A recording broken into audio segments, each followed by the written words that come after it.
Peace deal fail होने के आसार ज्यादा नजर आ रहे हैं और इससे पुतिन नाराज है। रूस के ड्रोन हमलों से खेरसॉन में तबाही मची।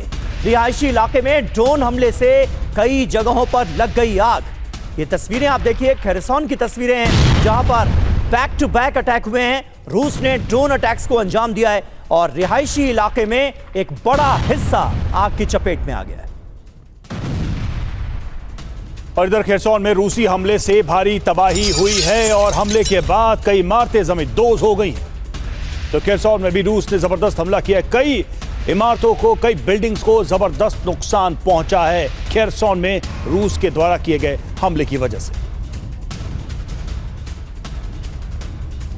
ये देखिए, दो खबरें, दो तस्वीरें आपके सामने। रूस के ड्रोन हमले में खेरसॉन में तबाही हुई है, कई इमारतों को जबरदस्त नुकसान पहुंचा है।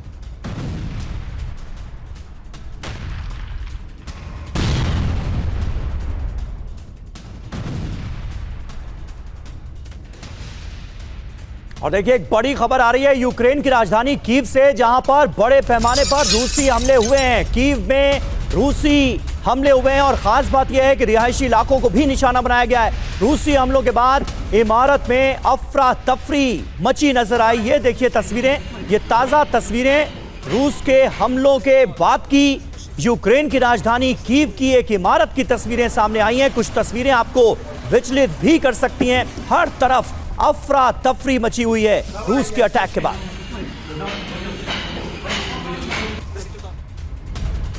और वही यूक्रेन में कीव के कई इलाकों में अटैक हुआ है और पेचेस्क के सेंट्रल पार्क के पास ड्रोन अटैक हुआ है। शायद ड्रोन से रिहायशी बिल्डिंग पर हमला हुआ, जिसमें रिहायशी बिल्डिंग को काफी नुकसान पहुंचा है।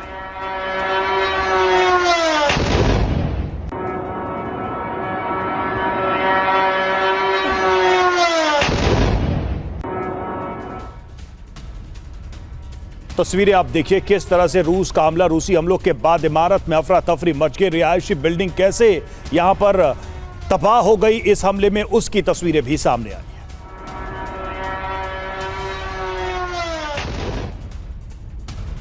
और बड़ी खबर ज़ैपोरिज़िया से आ रही है। यहां ज़ैपोरिज़िया में शाहेद ड्रोन से अटैक हो गया है। रूस ने इस ड्रोन अटैक को अंजाम दिया और अटैक के बाद एक रिहायशी इमारत में आग लग गई। ये देखिए,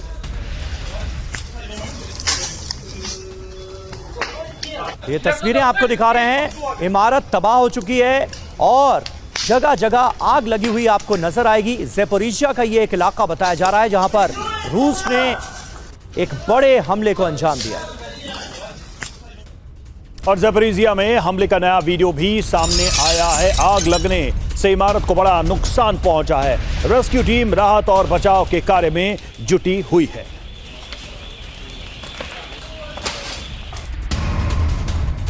और देखिए, बड़े पैमाने पर आम लोगों को, जो कि शायद चाहते भी नहीं होंगे कि यह जंग और ज्यादा आगे बढ़े, उनको अपनी जान देकर जंग की कीमत चुकानी पड़ रही है। ज़ैपोरिज़िया ड्रोन अटैक पर बड़ी खबर है, कई लोग इस हमले में मारे गए हैं। नए वीडियो में अटैक से जो तबाही हुई है वो नजर आ रही है। जो जानकारी मिल रही है वो ये कि ज़ैपोरिज़िया में हुआ ये अब तक का सबसे बड़ा अटैक है, जिसमें रिहायशी इलाकों को भारी नुकसान पहुंचा है और कई लोग मारे गए हैं।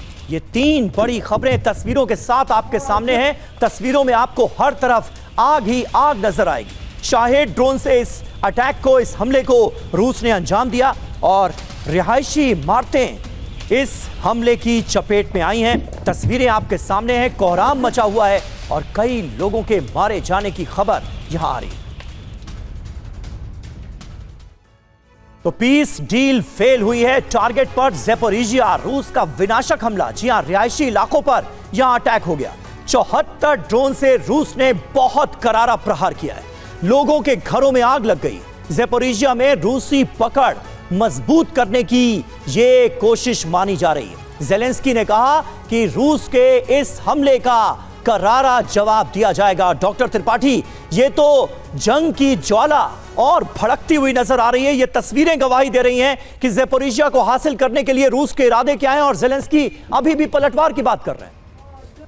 समीर जी, देखिए 2022 का वक्त मुझे याद है जब रूस अटैक कर रहा था, क्यू तक पहुंच गया था। मुझे लगता है कि पता नहीं, समझ में नहीं आता है कि पुतिन चाहते क्या है। कि 3 साल 4 साल होने वाले हैं, वो फुल माइट से अभी लड़ नहीं रहे हैं, और यदि उनको जीतना ही है तो पीस प्लान से नहीं जीतेंगे। अभी ये मैं कह सकता हूं कि जो मेरा असेसमेंट है कि ये 28 पॉइंट, 19 पॉइंट और फिर बाद में 17 पॉइंट, फिर 0 पॉइंट आ जाएगा, फिर बाद में डोनाल्ड ट्रंप बदल जाएंगे। तो मुझे लगता है कि युद्ध जो है, रूस को अपनी ताकत से इस युद्ध को रोकना होगा, और रोकना तभी होगा जब क्यू पर कहीं ना कहीं एक बड़ा अटैक करें और पूरी तरीके से जेलेंस्की को समझाएं, जैसे कि ट्रंप ने जेलेंस्की को समझाएं कि यदि आप युद्ध को जीत नहीं सकते तो युद्ध की शुरुआत आप कैसे किया। और यही कारण है कि जेलेंस्की जो दबाव बना रहे हैं, साइकोलॉजिकल जो दबाव बना रहे हैं, उस साइकोलॉजिकल दबाव अब ट्रंप पर नहीं पड़ने वाला है।